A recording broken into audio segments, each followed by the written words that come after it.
Hey guys, this is part two of the video for toxic workplaces.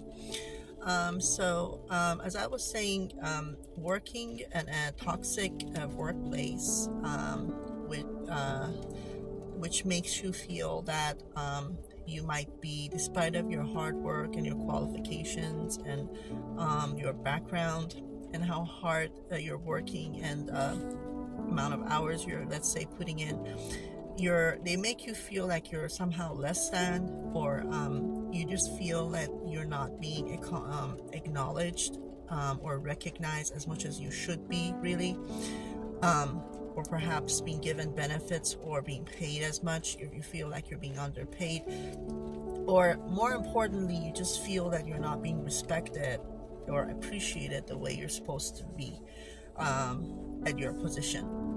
And you feel like you're being kind of, or some passive aggressiveness there in the behavior of your supervisor or your manager that you're dealing with, because the most important thing is when you're working somewhere is the person you report to and the manager. I mean, colleagues are important, but it's not a big deal, because if the manager is good and you have a good relationship with them and they have your back, you can handle pretty much, it's easier to handle and kind of maneuver that way, because if anything, you can always report them to the manager and let them know the situation. But anyway, if you feel that way though, that the manager or supervisor or the lead that you're reporting to is having passive aggressive behavior towards you, and you're not being recognized, or they're getting taking credit for your work, and all the stuff that I mentioned out actually in the first video, um, part one. Uh, so, uh, as a cause of that, it basically puts you under a lot of stress and upset and resentment, and you basically going to be in more of your masculine and type of energy. So, and be really serious, and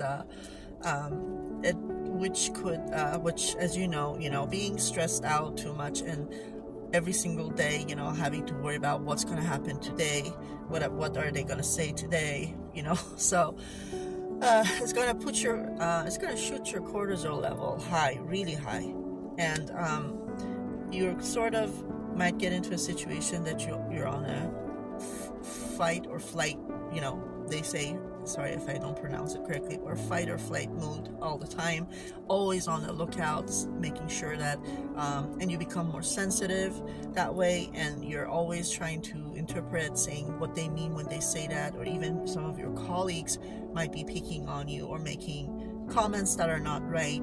They kind of make you feel that, even like as if you need more explanation about something, which you don't. As a matter of fact, you know better how to teach them how they're doing. But sometimes you come across, unfortunately, these situations, and like you're being kind of hammered or kind of pushed, either from the manager and from some colleagues. So, which is not a healthy situation to be in a healthy workplace, especially if you're a woman and you find yourself in a pretty male-dominant environment. So I come from myself. I'm from an engineering background, and I have had experience, which I even worked for a company that pretty much I was the only woman in the team, and it was a very male-dominant company that I worked at, and basically everything that I mentioned, that I felt that way, even though I was highly experienced in my field, and I've been doing that probably at that point for about 10-11 years, and maybe even more experienced than some of my peers that were there. But however, I was I was being treated that way, however, and I should say, for me particularly, I do have patience, and I don't tend to give up that easily, and I fight for what I want, just to see if I could maybe change the situation and come up with some resolution, and So, however, at this point, I came to the conclusion that when you see red flags like this after 6 months or maybe maximum 9 months or to a year. And you feel like the company or the workplace you're working at, you're, as much as you're working hard and you're giving them what they're looking for, however, your needs are not being met. You're not feeling respected or maybe appreciated the way you're supposed to, or they're not they promised you at the beginning that they're going to give you this and that after a particular period, like 6 months, let's say, and you've proven yourself, but there's no promotion happening or no raise happening, even though they were all promised at the beginning. You know, it's like your needs are not being met, and it's kind of like it becomes, you start having and developing some resentment towards the whole situation, and it's not healthy. And it could get to a point that, you know, you start, and if they're a type that they keep picking on you, or they're just, because, you know, toxic people and normal healthy manager doesn't behave that way. I've had, you know, good healthy managers that were secure, confident, and I had the best time in their team.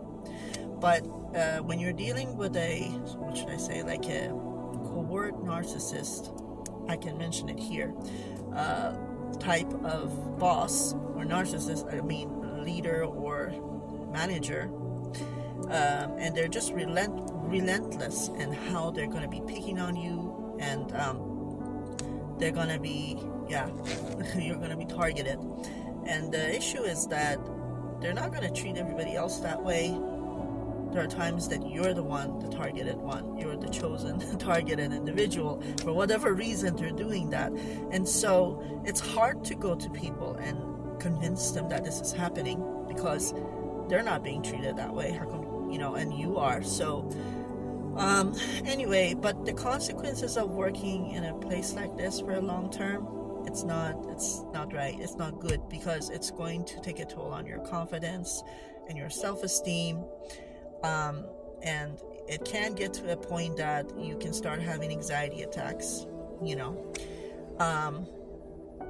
dizziness, anxiety attacks. Like I'm talking about anxiety attacks in the morning, which I got to the point that I was having when you're dealing with narcissistic, covert narcissistic type of people.